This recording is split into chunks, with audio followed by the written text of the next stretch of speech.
Hello প্রিয় viewers, আসসালামু আলাইকুম। কেমন আছেন সবাই? আশা করি ভালো আছেন। আপনাদেরকে স্বাগত জানাচ্ছি আপনাদের প্রিয় চ্যানেলের আরও একটি আপডেট ভিডিওতে।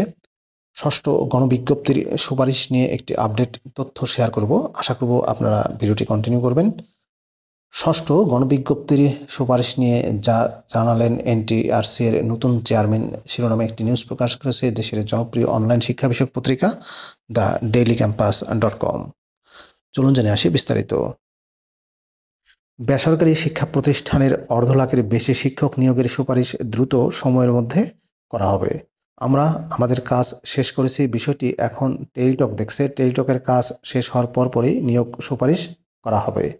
বুধবার 6 আগস্ট দ্য ডেইলি ক্যাম্পাসের সাথে আলাপকালে এসব কথা জানান বেসরকারি শিক্ষক নিবন্ধন ও প্রত্যয়ন কর্তৃপক্ষের এনটিআরসির নতুন চেয়ারম্যান আমিনুল ইসলাম। ষষ্ঠ গণবিজ্ঞপ্তির সুপারিশ করতে কতদিন লাগতে পারে এমন প্রশ্নের জবাবে এনটিআরসির চেয়ারম্যান আরও বলেন, বিষয়টি নিয়ে টেলিটক কাজ করছে। ষষ্ঠ গণবিজ্ঞপ্তির সুপারিশ করতে 5 থেকে 7 কর্মদিবস সময় লাগতে পারে। গত 16 জুন লক্ষাধিক শিক্ষক নিয়োগের ষষ্ঠ গণবিজ্ঞপ্তি প্রকাশ করে এনটিআরসি। এই গণবিজ্ঞপ্তিতে আবেদন গ্রহণ শুরু হয় 22 জুন, যা চলে 10 জুলাই রাত 12টা পর্যন্ত। আবেদন ফি জমা দেওয়ার শেষ সময় নির্ধারণ করা ছিল 13 জুলাই রাত 11টা 59 পর্যন্ত।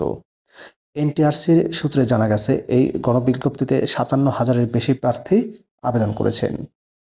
অথচ প্রকাশিত বিজ্ঞপ্তি অনুযায়ী দেশের বিভিন্ন এমপিওভুক্ত শিক্ষা প্রতিষ্ঠানে মোট 1,822টি শূন্য পদে শিক্ষক নিয়োগ দেওয়া হবে। এর মধ্যে স্কুল ও কলেজে রয়েছে 46,211টি, মাদ্রাসায় 53,501টি এবং কারিগরি ও ব্যবসায় ব্যবস্থাপনা প্রতিষ্ঠানে 1,110টি পদ ফাঁকা আছে। সে হিসেবে প্রায় অর্ধেকের মতো পদ ফাঁকাই থেকে যাবে। প্রিয় ভিউয়ার্স, এই ছিল ষষ্ঠ গণবিজ্ঞপ্তির সর্বশেষ একটি আপডেট তথ্য। ষষ্ঠ গণবিজ্ঞপ্তির সুপারিশ করতে যাচ্ছে শীঘ্রই এনটিআরসি। ভিডিওটি কেমন লাগলো অবশ্যই কমেন্ট করে জানাবেন। ভালো থাকবেন সবাই। আল্লাহ হাফেজ।